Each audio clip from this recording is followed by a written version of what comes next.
नमस्कार दोस्तों, मैं सतीश आपका एक बार फिर से स्वागत करता हूं।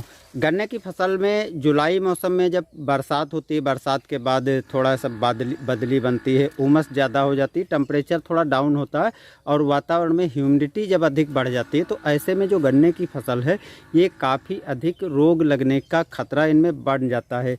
जैसे कि आप इस टाइम पर यदि देखें तो आपको अपने गन्ने में बहुत सी रोग बीमारियां देखने को सबसे पहला काम आपको लाल वाला बटन प्रेस करना है, उसके बाद घंटी दबा देना है, जिससे आने वाली वीडियो भी देखने को मिल जाएंगी।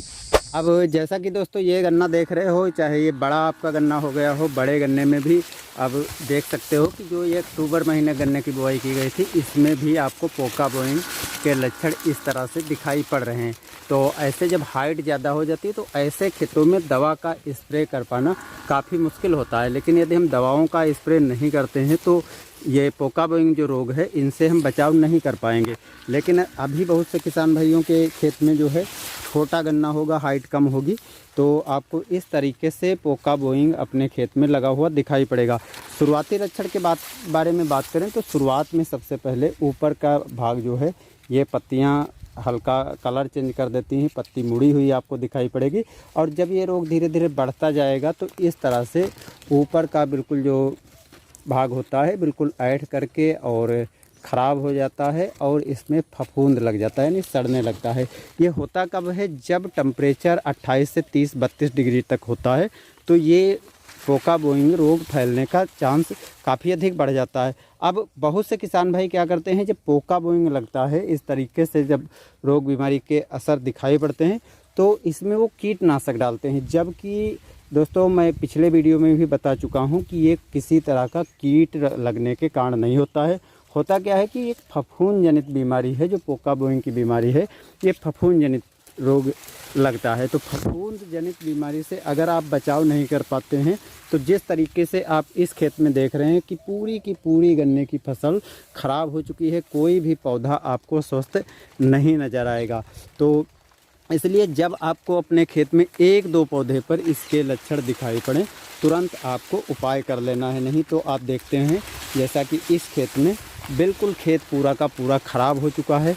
और अब जब हम इसमें यदि हम बात करें, इसमें जो किसान भाई दवा डालेंगे भी तो इतनी आसानी से ये रोग दूर नहीं होने वाला है, यानी 2-3 स्प्रे करना पड़ेगा। आप यदि खेत में देखें निगरानी करके तो पूरे खेत में फैल चुका है। तो इतना ज़्यादा गंभीर रोग बना लेते हैं, उसके बाद क्या करते हैं, कीटनाशक डाल देते हैं। और कीटनाशक और फफूंदनाशक बिल्कुल अलग अलग चीज़ें हैं, अलग अलग बीमारियां हैं। तो ऐसा पहली बात आपको गलती नहीं करनी है। यदि आप कीटनाशक डालते हैं, बहुत से किसान भाई कार्बोफ्यूरान डाल देते हैं, दूसरी और तरह की दवाएं डालते हैं, इनसे कोई भी फ़ायदा दोस्तों नहीं होने वाला है। आपको यहाँ पर जो दवाएं डालनी है वो 2-3 दवाएं बता रहे हैं, इसमें से जो भी आपको मार्केट में मिल जाए उस दवा को लेकर के, और जैसे इतना छोटा गन्ना है तो आपको स्प्रे करना काफ़ी आसान होगा। लेकिन गन्ने की फसल है इसलिए आपको मात्रा भी ज़्यादा लेनी पड़ेगी दवाओं की, और पानी की भी मात्रा अधिक लेनी पड़ेगी। अब यदि आपको ऐसी सिचुएशन दिखाई पड़ती है तो 10 दिन के बाद अंतर करके आपको लगभग 2-3 स्प्रे कर देना है। यदि शुरुआत में ही इस तरीके से, जैसे आपको यहाँ पर यदि हम दिखाएं कि इस तरीके से यदि शुरुआती ही लक्षण दिखाई पड़ते, जैसे इस पौधे में या ऐसे पौधे में, तो शुरुआती लक्षण दिखाई पड़ते हैं तो आपको 2 स्प्रे से ही काम चल जाएगा। और हो सकता है कि 1 स्प्रे करें, 1 स्प्रे के बाद दोबारा ज़रूरत आपको ना पड़े। लेकिन इस तरीके से यदि पूरा का पूरा खेत जो है आपका ख़राब हो चुका है, बहुत ज़्यादा गंभीर रोग लग चुका है, तो ऐसी कंडीशन में आपको या तो टिपकोना जाल 250 ml लेकर के और 300 लीटर पानी में मिला करके और आपको अच्छी तरह से स्प्रे कर देना है, या फिर कॉपर ऑक्सी क्लोराइड की 1 किलोग्राम मात्रा लेकर के और 300 लीटर पानी में घोल बना करके उसका स्प्रे कर दीजिए, या तो फिर कार्बनडाजिम 12%, मैंकोजिब 63% का जो फार्मूला आता है उसकी 1 किलोग्राम मात्रा लेकर के आप स्प्रे कर सकते हैं। स्प्रे करते समय आप चाहें तो स्टिकर या शैम्पू मिला लीजिए, जिससे ये दवा अच्छे से और भी चिपक जाएगी और अच्छे रिजल्ट आएंगे। लेकिन ऐसी यदि गंभीर हालत हो जाती है, ऐसी गंभीर समस्या यानी इतना ज़्यादा रोग लग जाता है तो आपकी फसल को उतना अच्छा फ़ायदा नहीं मिलेगा, इतना अच्छा रिस्पांस नहीं मिलेगा।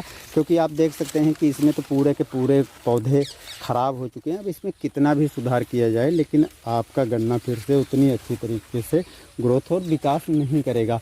समस्याएं आती हैं दोस्तों कहाँ पे, जैसे आप इधर साइड में देख रहे हैं तो ये गन्ना काफ़ी बड़ा हो चुका, तो ऐसे गन्ने में जो सिर के काफ़ी ऊपर निकल जाता है, यानी 6 से 7-8 फीट तक गन्ना निकल जाता है, तो उन गन्ने में जो है दवाओं को स्प्रे कर पाना इस टाइम पर काफ़ी मुश्किल होता है। तो या तो आप ट्रैक्टर से जो स्प्रे करने वाली मशीनें होती हैं उनसे स्प्रे कर सकते हो, या तो आप सामान्य पंप से यदि स्प्रे करते हो तो सामान्य पंप से, चाहे आपसे बैटरी चालित हो या पेट्रोल वाली हो या सीधे हैंडल वाली हो यानी हाथ से चलाने वाली, तो उसमें जो है आपको हेलमेट सुरक्षा के लिए लगा लेना चाहिए और उसके बाद स्प्रे करना चाहिए। एक बड़ी सी डंडी लेकर के बांध लीजिए और जिससे आप ऊपर से आसानी से स्प्रे कर पाएंगे। और जब हेलमेट आदि आप सुरक्षा के लिए रख लेंगे, स्प्रे करेंगे, तो आपको काफ़ी आसानी होगी और दवा आपके शरीर पर नहीं आएगी। तो बस दोस्तों ये जानकारी इतनी ही, आगे मिलते हैं नए वीडियो में। धन्यवाद।